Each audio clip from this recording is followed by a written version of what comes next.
मानपुर गांव में भीमा लोहार अपनी पत्नी जानकी, बेटा भोला और बेटी जया के साथ रहता था। ज्यों-ज्यों गांव का विकास हुआ, भीमा का कस्टमर कमते चले गए। अब बैलगाड़ी की जगह ऑटो रिक्शा आ चुका था। भीमा की गरीबी दिन प्रतिदिन बढ़ती जा रही थी। एक दिन, बेटा भोला, लगता है अब तुम्हें शहर कमाने के लिए जाना ही पड़ेगा, क्योंकि कर्ज ज़्यादा हो चुका है और आमदनी कमती जा रही है। घर चलाने के लिए तुम्हें काम करना होगा। मैं तो खुद आपको बोलने वाला था कि मुझे भी काम करना है। वो दीनू चाचा का बेटा चंदू शहर में रिक्शा चलाता है। वो गांव आया हुआ है, कल ही वो जा रहा है। मुझे भी चलने को बोल रहा था। बहुत ही अच्छी बात है, लेकिन वहाँ रहेंगे कहाँ? वो चंदू एक खोली लेकर रहता है, वहीं दोनों रह लेंगे। रिक्शा मालिक से बात कर लिया है उसने। भाड़े पर रिक्शा लेकर चलाऊंगा। लेकिन अभी तुम्हारी उम्र ही कहाँ हुआ है? 70 साल की उम्र में तो बाहर कैसे जाएगा?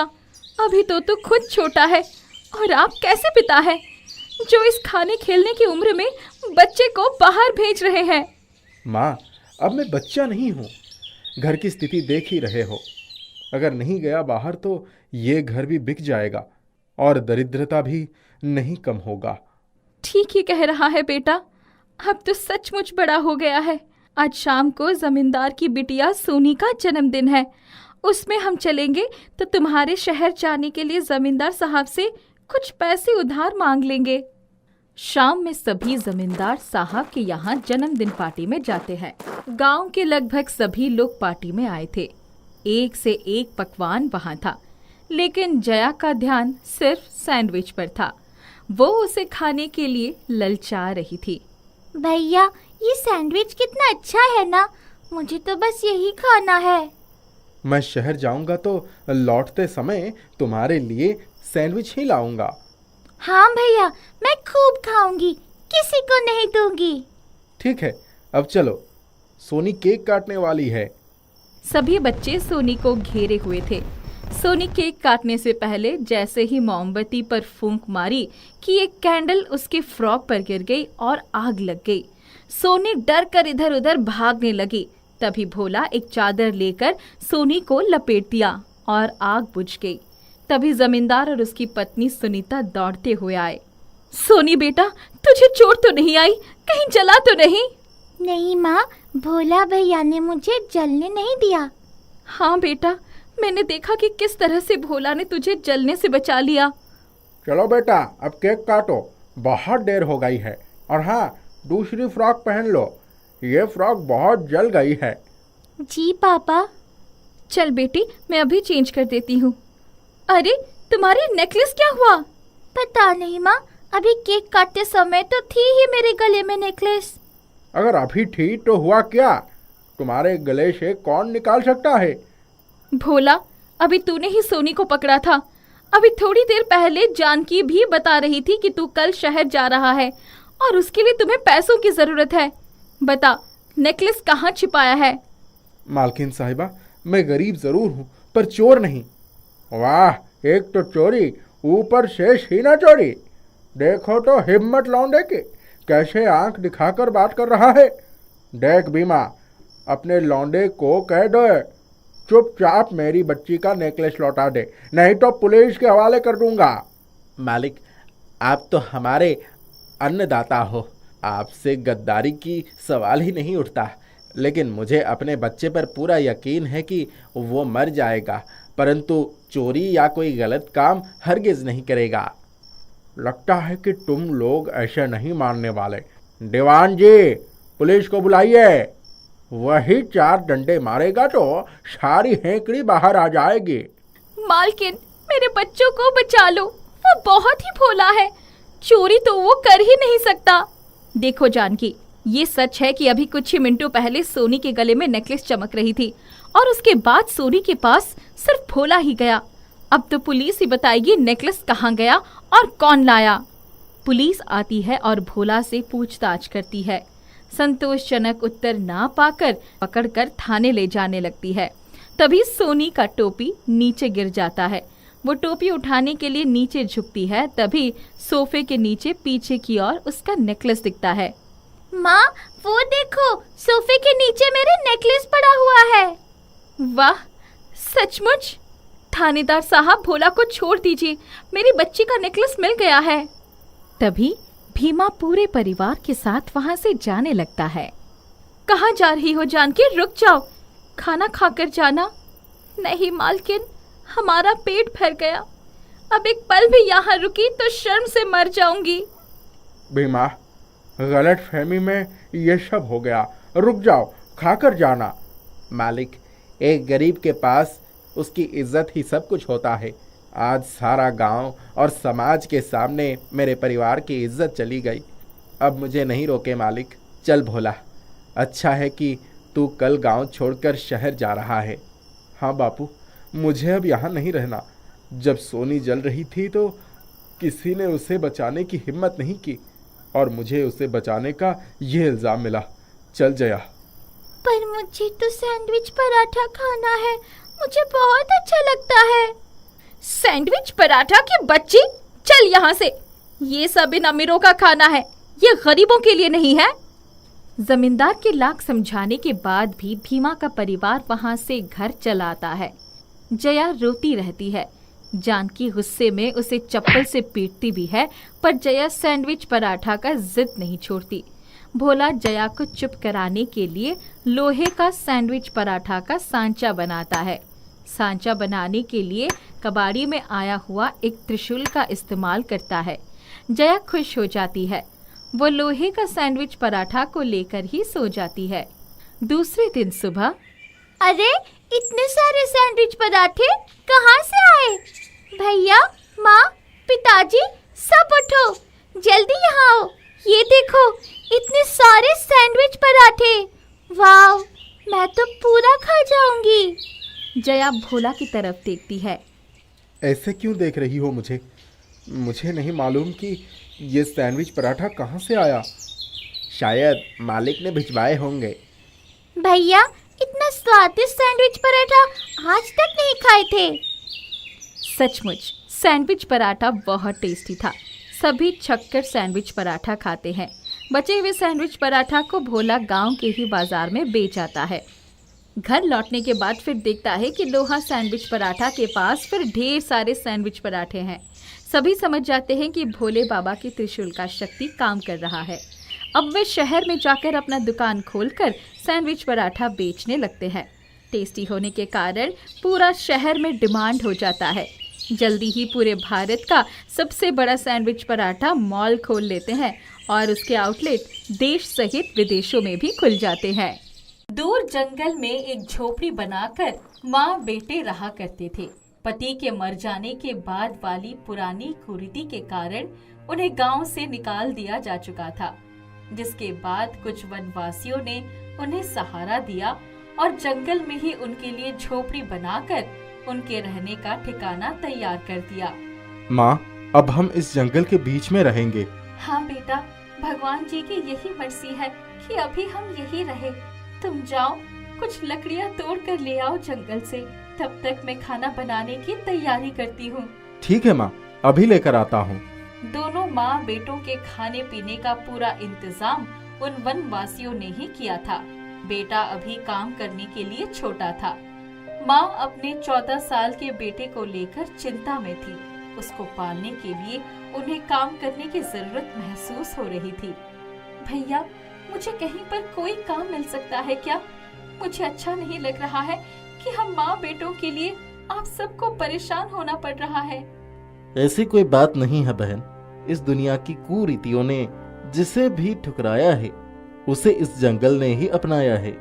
भैया, मानती हूँ मैं ये बात, पर मुझे कुछ काम करने का मन है अपनी जिंदगी में व्यस्त रहने के लिए। ठीक है बहन, अगर आपका काम करने का ही मन है तो आप मेरे रसोई में खाना बना दीजिए। मैं और मेरी पत्नी, कुल 2 लोगों का परिवार है मेरा। मेरी पत्नी को भी आपके होने से एक सहेली मिल जाएगी। साथ ही अपने और बच्चे के लिए भी खाना एक साथ बना लीजिएगा। आपका बहुत बहुत धन्यवाद भैया। मैं आज शाम से ही काम चालू कर देती हूँ। उस दिन से हर रोज वनवासी के घर का 2 वक्त का खाना माँ बनाने लग गई। इस तरह माँ बेटों की जिंदगी कटती गई। जंगल में रहते रहते पूरा साल गुजर गया। माँ बेटे अपनी रोज की एक जैसे दिनचर्या में व्यस्त थे। एक दिन वनवासी के घर में दाल बनाते वक्त दाल खत्म हो गई। माँ ने बेटे को आवाज लगाई, बेटा जाओ जाकर दाल का प्रबंध करके लाओ कहीं से भी। ये उस माँ की अपने बेटे को खुद के पैरों पर खड़ा करने के लिए की गई पहली कोशिश थी। मैं कहाँ से प्रबंध करूँ माँ? मुझे क्या पता ये दाल कहाँ मिलेगी? यही तुम्हारी परीक्षा है बेटा। तुम्हें अगर चलकर खुद के पैरों पर खड़ा होकर हमारा परिवार चलाना है, अभ्यास अभी से करना होगा तुम्हें। मैं समझ गया आपकी बात को माँ। मैं कहीं से भी दाल का प्रबंध करके आता हूँ। बेटा दाल का प्रबंध करने का लक्ष्य लिए जंगल से शहरी इलाके की ओर निकल जाता है। दिमाग में यही चलता रहता था कि कहीं किसी दुकान पर काम करके दाल खरीद लाऊंगा। वो शहर की दुकानों में काम मांगने लग गया। मालिक, कोई काम मिलेगा क्या? मैं तुम्हें 100 रुपये दूंगा, बदले में तुम मेरा खंडहर हो चुका गोदाम साफ कर दो। ठीक है मालिक, मैं जल्दी से काम पर लग जाता हूँ।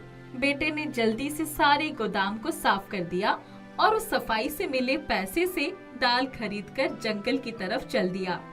आज बेटा भी खुश था। वो अपनी माँ के लिए अपनी पहली कमाई लेकर जा रहा था। बेटे को पता भी नहीं था कि उसकी माँ के हाथों से ऐसा जादू होने वाला है जो उसके होश उड़ा देगा। बेटा अपनी कमाई का दाल खरीदकर माँ को देने के लिए खुशी खुशी जा रहा था। शाम की रोशनी अब अंधेरे में तब्दील हो चुकी थी। तभी बीच जंगल में से एक राक्षस ने बेटे का रास्ता रोका। कहाँ जा रहे हो? बेटे ने डरते डरते उस राक्षस को जवाब देने की कोशिश की। अपने घर जा रहा हूँ। मेरी माँ ने मुझसे ये दाल मंगवाई थी, उन्हें खाना बनाना है। मुझे भी बहुत भूख लगी है, मुझे खाने के लिए चाहिए। बरसों बाद मुझे आज इस बरगद के पेड़ से छुटकारा मिला है। मुझे ये दाल दे दो खाने के लिए। ये मेरी पहली मेहनत की कमाई से खरीदी हुई दाल है जिसे मेरी माँ ने मंगवाया है मुझसे। वो इस दाल के लिए मेरा रास्ता देख रही होंगी वापस आने का। आप मेरे साथ मेरे घर चलिए, मैं अपने हिस्से का खाना आपको दे दूंगा। राक्षस बेटे की बात को सुनकर काफी नर्म भाव से हंसकर उसे कहा, बेटा तुम्हें तकलीफ होगी, क्यों अपने हिस्से का भोजन मुझे देना चाहते हो? क्योंकि मैं किसी भूखे को भूखा नहीं जाने दे सकता, चाहे वो इंसान हो या राक्षस। बेटा राक्षस के साथ घर आ गया और अपने कमाई के पैसे से खरीदी हुई दाल को अपनी माँ के हाथों में सौंप दिया। माँ का हाथ लगते ही वो जादुई दाल हो गया। राक्षस को चुपके से बेटे ने अपने हिस्से का खाना परोसा। ये लीजिए, दाल रोटी खाइए, वर्षों से भूखे हैं आप। राक्षस के दाल खाते ही एक धुआं उठा और वो राक्षस एक इंसान में बदल गया। अरे आप कौन हो? अभी तो थोड़ी ही देर पहले आपका रूप अलग था, अब आप एक इंसान बन गए, बिल्कुल मेरे गुजर चुके पिताजी की तरह। मैं तुम्हारा पिताजी ही हूँ बेटा। यमदेव ने मुझे वक्त से पहले बुला लिया था। सच में आप हैं पिताजी? आप वापस कैसे आए फिर? हाँ बेटा, मेरे वापस आने की वजह तुम्हारे माँ के हाथों की बनी ये जादुई दाल है जो अभी मैंने खाई। मैं आपकी बात को समझा नहीं। यमदेव ने मुझे कहा था कि बेटे की पहली कमाई से उसकी माँ के हाथों की दाल खाकर मुझे मुक्ति मिल जाएगी। मैं अपने शरीर में हमेशा के लिए वापस आ जाऊंगा। आज तुम्हारे माँ के हाथों की दाल ने ये जादू कर दिया। अब मैं हमेशा तुम दोनों का ख्याल वापस रख सकता हूँ। इस तरह से अपने पिता को वापस पाकर बेटा खुश हो गया और उस गरीब माँ के हाथों की जादुई दाल ने अपना टूट चुके हुए परिवार को फिर से खुशहाल कर दिया। लाली एक आम के बगीचे में माली का काम करती थी। जो भी पैसा उसे मिलता था उससे खुद को और अपने एक छोटे भाई को पाल रही थी। खुद की पढ़ाई रोककर अपने भाई को पढ़ा रही थी। माँ बाप नहीं थे। लाली के झोपड़ी में लाली और उसका भाई निखिल, केवल यही 2 लोग रहा करते थे। निखिल, ओ निखिल। हाँ दीदी कहिए। ये क्या अंक लेकर आए हो परीक्षा में? इसलिए मैं अपनी पढ़ाई छोड़कर तुम्हें पढ़ा रही हूँ। उस वक्त बीमार पड़ गया था दीदी, इसीलिए अच्छे पढ़ाई नहीं कर पाया था। मुझे माफ कर दो, अगली बार से अच्छे अंक लाऊंगा। पढ़ाई का कोई बहाना नहीं होता। ठीक है, बीमार थे, दवाई भी लाकर दी थी मैं तुमको। आगे से ऐसा अंक लाना होगा तो पहले बता देना, मैं तुम्हारी फीस ही नहीं भरूंगी। अब दोबारा नहीं होगा दीदी। ठीक है, जाओ अब स्कूल। निखिल को स्कूल भेजकर लाली आम के बगीचे की तरफ काम पे निकल गई। वो जाते जाते रास्ते में सोचने लगी, इस निखिल को कौन समझाए कि मैं भी अकेली ही हूँ। ऐसे इस माली की नौकरी करके कब तक पाल पाऊंगी। वो भी अब बड़ा हो रहा है, अब मन लगाकर पढ़ेगा नहीं तो उसकी आगे की पढ़ाई तो पूरी कठिन हो जाएगी। तब तक बगीचे का मालिक आ जाता है। बड़ी देर कर दी बिटिया, तबीयत तो ठीक है? सब ठीक है काका, केवल अपना वो निखिल है ना, पढ़ाई लिखाई ठीक से नहीं कर रहा। भगवान जाने कब बुद्धि आएगी उसे। कोई बात नहीं बिटिया, वो अभी बच्चा है, धीरे धीरे समझदारी आ जाएगी। जाओ तुम तब तक पेड़ों को सींच दो। जी मालिक, जा रही हूँ। मेरा भाई अपना पढ़ाई ठीक से करे ना करे, मैं जरूर ठीक से काम करूँगी। तुम इसीलिए मेरी बड़ी बेटी जैसी हो। आम के बगीचे में लाली पाइप से पेड़ों को पानी दे रही थी। जहाँ जहाँ कीड़े लगे थे वहाँ कीड़े मारने की दवाई छिड़क रही थी। तभी लाली ने एक अजीब घटना देखी। ये पेड़ इस पानी से गीला क्यों नहीं हो रहा? इतनी जल्दी तो किसी भी पेड़ का पानी नहीं सूखता। लाली आगे बढ़कर दूसरे पेड़ों में पानी देने लग गई। तब तक एक आवाज आई, मुझे और पानी चाहिए, मुझे और पानी दो। ये आवाज किधर से आ रही है? पीछे मुड़कर देखो। लाली ने पीछे मुड़कर देखा तो एक आम का पेड़ बात कर रहा था। ये वही पेड़ था जो पानी से गीला नहीं हो रहा था। कौन हो तुम? इस पेड़ से क्यों आवाज निकाल रहे हो? मैं कोई ऐसा वैसा आम का पेड़ नहीं हूँ, मैं जादुई आम हूँ। जादुई आम? कैसा जादुई आम? अपने हाथों से मेरे फल को तोड़ लो। तुम्हारे हाथों से टूटे इस फल के रस को जो भी पिएगा वो तुम्हारी हर बात मानेगा, वो तुम्हारे वश में हो जाएगा। ऐसा सच में है? विश्वास ना हो तो जाओ, जाकर अपने मालिक को आम रस पिलाकर कोशिश कर लो। ठीक है, कोशिश करती हूँ। लाली उस आम के पेड़ से 2-4 आम तोड़कर उसका आम रस बनाती है और मालिक के पास जाती है। मालिक, ये पीजिए ताज़ा आम रस। अरे वाह बेटा, शुक्रिया। और मालिक आम रस पीते ही लाली के वश में हो जाता है। बताइए मैडम, मैं आपकी क्या सेवा करूं? आप मुझे आम के सारे फल दे दीजिए, मैं जब चाहूँ तोड़ के लेते जाऊं। बस इतनी सी बात बेटा, ये पूरा बगीचा ही तुम्हारा है, जहाँ से लगे चले जाओ। लाली को पेड़ की बात पर यकीन हो गया। उसने पेड़ को शुक्रिया कहा और थोड़े से आम तोड़कर घर लेते गई। घर पर निखिल स्कूल से आ चुका था। लाली ने निखिल के लिए आम रस बनाया। निखिल, जल्दी यहाँ आओ। क्या हुआ दीदी, क्यों बुला रही हो? ये ले, जल्दी से ये आम रस पी जा। ये तो मेरा फेवरेट है। निखिल पूरा आम रस पी जाता है। देखो निखिल, तुम्हें ही पढ़ लिख कर हमारे परिवार को आगे लेकर जाना है। अब पूरा मन लगाकर पढ़ाई में जुट जाओ। थोड़ी देर बाद, दीदी मुझे माफ कर दो, मैं पढ़ाई में लापरवाही किया था, इसीलिए कम अंक आए थे। आगे से अब दोबारा ऐसी गलती नहीं करूंगा। लाली समझ जाती है कि आम रस के जादू ने उसका काम कर दिया है। अब उसका भाई सही रास्ते की तरफ चला गया है। लाली के आगे अब अगली समस्या अपनी माली हालत को सुधारने की थी। गांव में मंत्री जी का दौरा हुआ था। उन्हें किसी गरीब के घर में बैठकर भोजन करना था। ऐसा मंत्री जी के लिए आला कमान का निर्देश था। गांव के सरपंच ने लाली के घर का प्रस्ताव दिया था। मंत्री जी के भोजन कार्यक्रम के लिए। लाली, ओ लाली बिटिया। जी सरपंच जी, कैसा आना हुआ? ये पैसे रखो, कुछ अच्छी सब्जियां और बाकी के सामान ले लेना। आज मंत्री जी आने वाले हैं तुम्हारे घर भोजन करने के लिए। जरूर सरपंच जी, मैं अभी से तैयारी में लग जाती हूँ। शाम को मंत्री जी का आगमन हुआ। लाली ने तमाम प्रकार के लजीज पकवान बनाए थे। वाह बेटा, मजा आ गया। काफी दिनों बाद इतना बढ़िया भोजन किया। शुक्रिया मंत्री जी, ये आमरस पीजिए और भोजन को पूर्ण कीजिए।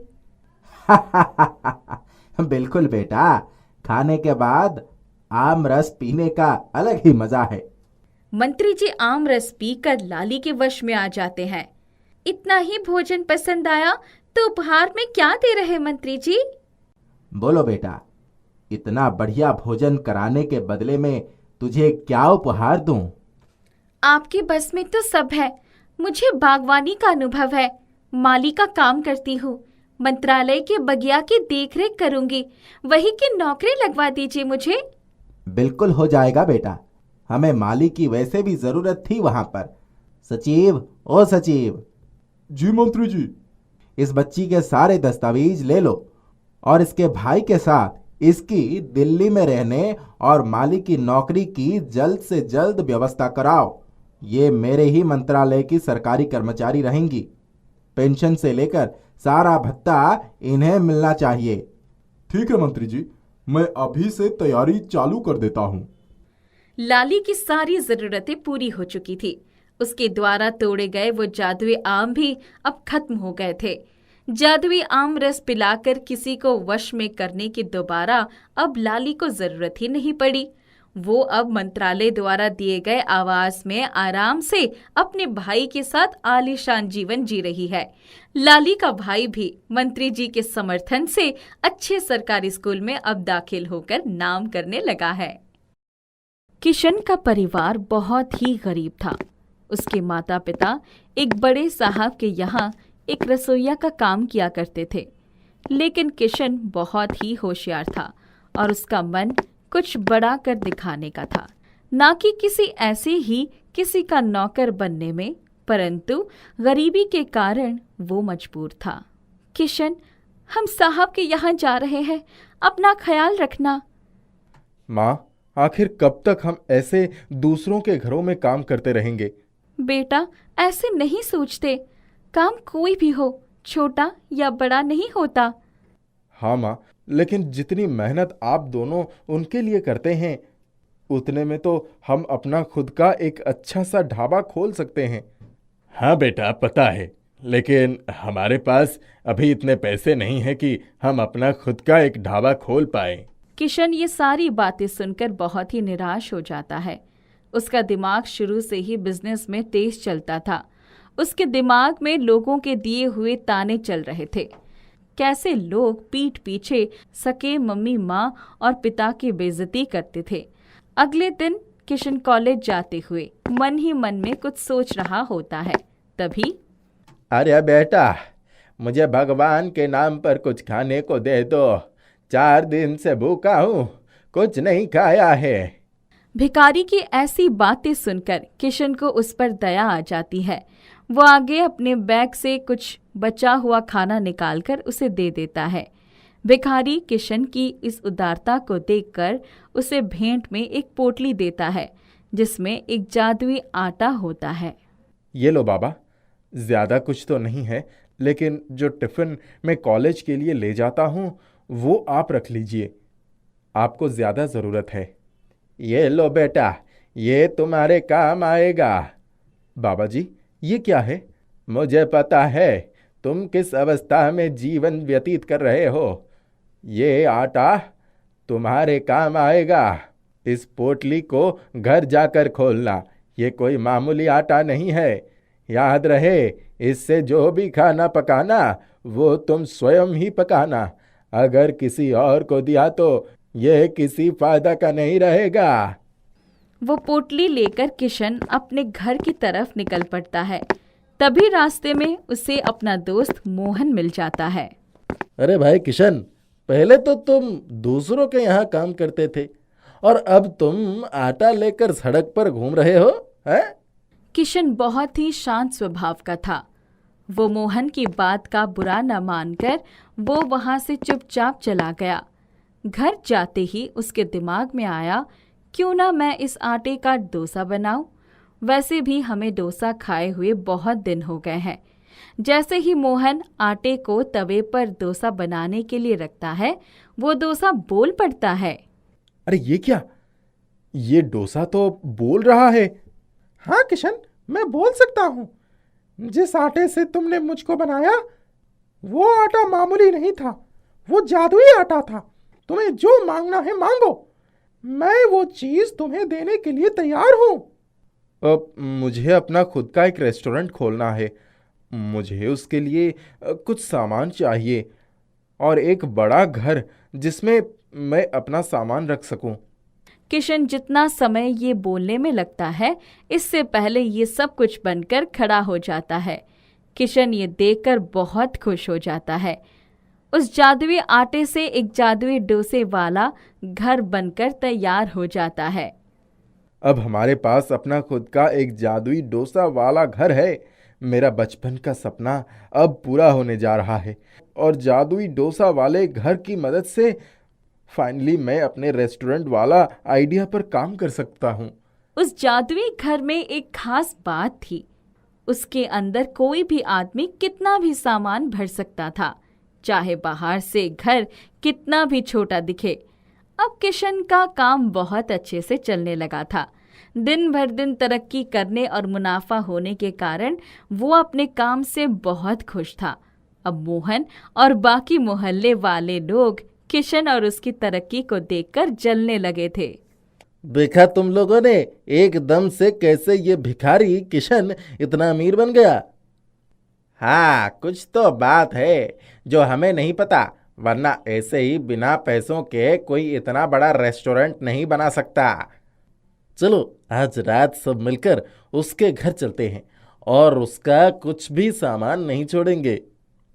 ऐसा कहकर वे सभी हंसने लगते हैं। अब मोहन और उसके सभी साथी किशन के जादुई डोसे से बने हुए घर पहुंच जाते हैं, लेकिन उन्हें ये नहीं पता होता कि ये घर कोई मामूली घर नहीं है। चुपके से कदम रखो, सब सोए हुए हैं, कोई गलती से भी उड़ ना जाए। हाँ हाँ, ये कैसा अजीब सा घर है, बाहर से तो इतना छोटा था, यहाँ इतना सामान इकट्ठा कैसे कर रखा है। वो सभी लोग जैसे ही सामान की तरफ बढ़ते हैं तो उनके ऊपर एक बोरी से निकलकर बहुत सारा आटा गिर जाता है और वो कुछ भी नहीं देख पाते। अरे ये क्या हुआ? ये आटे की बोरी हम पर किसने गिराई है? मैं तो कुछ देख ही नहीं पा रहा हूँ। वे ये सब यहाँ वहाँ देख ही रहे होते हैं कि उन्हें एक आवाज आती है। क्यों बच्चों, अब आया ना मजा? पता चला कि आटे से क्या क्या हो सकता है? उस दिन बड़े बोल रहे थे तुम किशन को। अरे कौन हो तुम और हमसे क्या चाहते हो?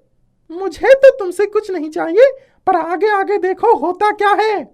जादुई डोसा की ऐसी बातें सुनकर मोहन और उसके सभी दोस्त डर जाते हैं और सभी पास में रखे एक किचन सेट से बहुत सारे चाकू एक साथ हवा में उड़कर उन लोगों की तरफ निशाना साध लेते हैं। कौन हो तुम और क्या चाहते हो? प्लीज हमें यहाँ से जाने दो। तुम तो किशन को मजा चखाने आए थे ना, अब क्या हुआ? निकल गई हवा।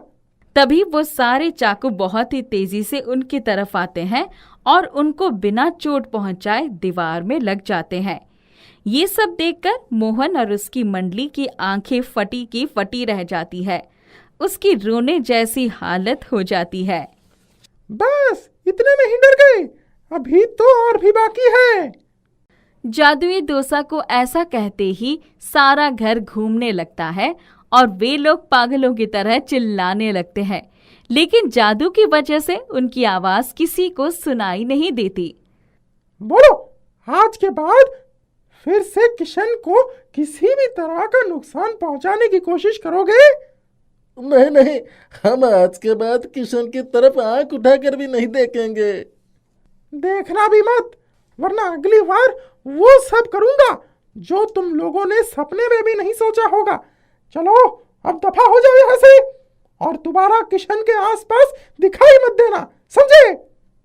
ऐसा सुनते ही वे लोग माफी मांगते हुए वहां से डरकर भाग जाते हैं और कभी मुड़कर वापस नहीं आते। सर्वेश नगर नामक एक गांव था। वहां सभी हंसी खुशी से खेती बाड़ी का काम करके अपना जीवन यापन किया करते थे। धर्मेंद्र भी उनमें से एक था। उसकी मूली की खेती थी।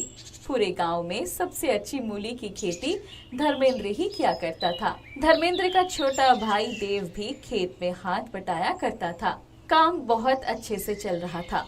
धर्मेंद्र को कोई परेशानी नहीं थी, मगर दूसरी जगह देव को धर्मेंद्र से बहुत जलन होती थी। हर बार भैया की ही तारीफ होती है। मैं चाहे कितना भी खेती में मदद कर लूं, अंत में सारी वाहवाही वही ले जाते हैं। घर के सभी खर्च का हिसाब भी धर्मेंद्र रखा करता था। देव को अगर कोई चीज लेनी होती थी तो उसे धर्मेंद्र से मांगनी पड़ती थी, जिस वजह से देव गुस्से में रहने लगा था। इतना सब के बाद भी देव सब कुछ अनदेखा करके काम में हाथ बटाया करता था। एक दिन देव के कुछ दोस्तों ने बाहर शहर जाकर घूमने का सोचा, मगर देव ने जैसे ही अपने भैया से पैसे मांगे तो धर्मेंद्र ने मना कर दिया। देव, इस वक्त हमें खेती पर ध्यान देनी चाहिए। हम फसल बर्बाद नहीं कर सकते हैं। तुम्हें जाना है तो तुम कभी और चले जाना। वैसे भी इस बार बहुत समस्या आ गई है। देव धर्मेंद्र की बातें सुनकर बहुत गुस्सा हो जाता है। गुस्से में घर से बाहर चला जाता है। तभी देव का दोस्त भोला वहाँ दिख जाता है। अरे क्या बात हो गया देव, इतना परेशान क्यों हो? और घूमने तो चल रहे हो ना? हैं? नहीं यार, भैया ने पैसे देने से इनकार कर दिया है। कहते हैं इस बार खेती में कुछ समस्या आ गई है, सारे पैसे उधर ही खर्च हो गए हैं। अरे पूरे गांव में तो तेरे खेत की ही मूली प्रसिद्ध है और तुझे ही पैसे की कमी आ रही है। ये कैसे हो सकता है? भैया ने तो ऐसा ही कहा है। क्या तू हर वक्त भैया भैया करता रहता है? वो खेत तेरी भी तो है ना? है? मैं तो कहता हूँ कि तू खेती अलग से शुरू कर दे, और इतने सालों में तुझे भी तो मूली की खेती करना सही तरीके से आ गया होगा। फिर तू अपनी खेती कर और अपने पैसे जहाँ मन वहाँ खर्च कर। अगले दिन से देव खेत की दूसरी ओर से अपनी खेती शुरू कर देता है। धर्मेंद्र को समझ नहीं आ पाया कि ये क्या हो रहा है। ये क्या कह रहे हो देव? अभी नई मूली नहीं लगानी है? नहीं भैया, अब से आप अपनी खेती करेंगे और मैं अपनी करूँगा। आप मुझसे मतलब मत रखिए। देव की बातें सुनकर धर्मेंद्र को बहुत अजीब लगता है। उस वक्त धर्मेंद्र देव से कुछ भी नहीं कहता है। देव अपनी खेती करना शुरू कर देता है। वो रोज आकर खेत में काम करता था और पैसे कमाने के सपने देखता रहता था। एक दिन आया जब देव अपने खेत की मूली की कटाई करके उसे बेचने गया, मगर बहुत ही कम लोगों ने उसकी मूली खरीदी। सभी लोग धर्मेंद्र की मूलियां खरीद रहे थे। तभी वहाँ भोला आता है। देखा भाई, अभी तेरे भैया की वजह से तू कमा नहीं पा रहा है। मेरी मान, तू अपने भैया को ये काम करने से रोक, तभी जाकर तेरी बिक्री होगी। और वैसे भी लोगों का कहना है तेरे मूली कुछ खास नहीं है जितने तेरे भैया के हैं। ये सब देखकर धर्मेंद्र को अच्छा नहीं लगता है। वो देव के पास आता है। देव, मुझे तुम्हारी मेहनत और लगन देखकर बहुत अच्छा लगा है, पर तू बुरा मत मान। मैं तुझे ये काम सिखा दूंगा। इस काम को करने के लिए बहुत मेहनत लगती है। तू भी वक्त के साथ ये सब सीख जाएगा। आप तो खुशी हो रहे होंगे, आखिर आपकी ही मूली बिक रही है। ये सब कहकर देव अपना सारा सामान बांधकर चला जाता है। अब मैं कुछ भी करके भैया की खेती हटा कर रहूंगा। देव ने सोचा क्यों ना वो धर्मेंद्र की मूली चुरा ले और उसी को ही बेचकर पैसे कमाए। वो वापस से मूली की खेती शुरू कर देता है ताकि किसी को उस पर शक ना हो। जिस दिन मूली बड़ी हो गई, उसके अगले ही दिन उसे बेचने जाने का वक्त आ गया। देव रात में ही धर्मेंद्र के खेत में घुसकर सारी मूलियां बदलकर अपने घर ले आता है। अब आप देखिए भैया, सभी मेरी ही मूलियां खरीदेंगे। वो जैसे ही मूली को रखकर सोने जा रहा था, तभी उसने देखा कि मूलियां अचानक से खुद ब खुद बड़ी होती जा रही है। सभी मूली रुकने का नाम ही नहीं ले रही थी। वो सभी मूली धीरे धीरे बहुत बड़ी होती जा रही थी। ये सब क्या हो रहा है? ये मूलियां खुद कैसे बड़ी होती जा रही है?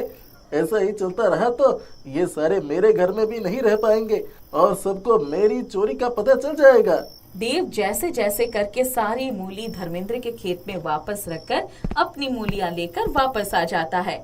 देव कुछ भी समझ नहीं पा रहा था कि क्या हो रहा है। अगली सुबह जब धर्मेंद्र अपनी मूलियां बेचने आया, तब देव ने देखा कि सारी मूली अपने साधारण आकार में ही थी। पकड़े जाने के डर से देव धर्मेंद्र से मूली के बारे में पूछ भी नहीं पा रहा था। जरूर भैया अपनी मूलियों के साथ कुछ करते हैं, वरना ऐसे कैसे मेरे घर मूलियां लाने से मूलियां इतनी बड़ी हो गई और फिर अपने पहले आकार में आ गई। कोई बात नहीं, आधी मूली जो बची है उन्हें मैं किसी बड़ी जगह पर लेकर छुपा देता हूँ। देव रात के वक्त आधा मूली बदलकर एक बड़े मैदान में जाकर रखता है। मैं यहीं से जाता हूँ, कहीं कोई गड़बड़ ना हो जाए। मगर फिर जैसे ही देव की आंखें लगी, उसे अचानक से बिजली का झटका लगता है। वो तुरंत उठकर बैठ जाता है और मूलियों को देखता है। फिर जैसे ही मैदान पर वो पैर रखता है, उसे फिर से बिजली के झटके लगने लगते हैं। देव समझ जाता है ये सब फिर मूलियों की वजह से हो रहा है। देव भागता हुआ मूलियों को वापस धर्मेंद्र के खेत में रख आता है। ये सब क्या हो रहा है? मुझे तो कुछ समझ में नहीं आ रहा है। देव सारी बातें भोला को बताता है। अरे तो ये सारी समस्या तब आती है जब तुम मूली को अपने पास रखते हो। एक काम करो, अगली बार तुम सारी मूलियाँ लाना और उन सबको बर्बाद करके फेंक देना। तुम्हारे भैया के पास मूलियाँ रहेंगी ही नहीं तो सारे गांव वाले तुमसे ही मूलियाँ खरीदेंगे। देव ने भी यही करने का सोचा और मूली की खेती करना शुरू कर दिया। और कटाई के बाद वो फिर रात में धर्मेंद्र के घर जाता है और उसकी सारी मूलियाँ चुरा कर लेकर जाता रहता है। तभी धर्मेंद्र की आंख खुल जाती है। वो देव को मूली ले जाते देखता है और उसका पीछा करता है। देव सारी मूलियाँ लेकर नदी किनारे जाता है और जैसे ही हंसुआ से मूलियाँ काटना चाहता है, वो हंसुआ उसकी तरफ मुड़ जाता है और उसे घायल कर देता है। देव को बहुत ज्यादा गुस्सा आ जाता है। वो जोर से उसकी तरफ मारना चाहता है और तभी उतनी ही जोर से वो हंसुआ उसकी तरफ आने लगता है और तभी धर्मेंद्र भाग कर आता है और देव को बचाता है। तुम क्या करने की सोच रहे थे? तुम्हें पता भी है तुम कितना बड़ा पाप अपने सर पर लेने जा रहे थे?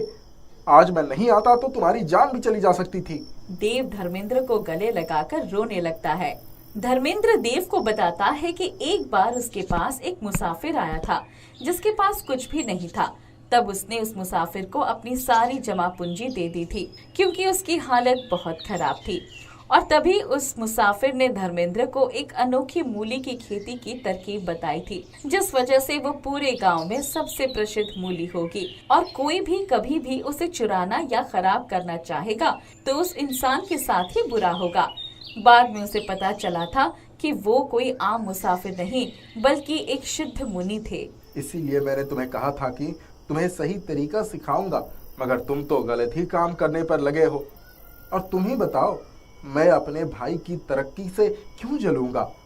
तुम तो घर छोड़कर भी चले गए थे। मुझे माफ कर दीजिए भैया, मैं आपके प्यार को कभी नहीं समझ पाया। मुझे लगा आप सिर्फ अपना सोचते हैं। अब से मैं हमेशा आपके साथ ही काम करूंगा। देव और धर्मेंद्र दोनों मिलकर जादुई मूली की खेती करने लगते हैं।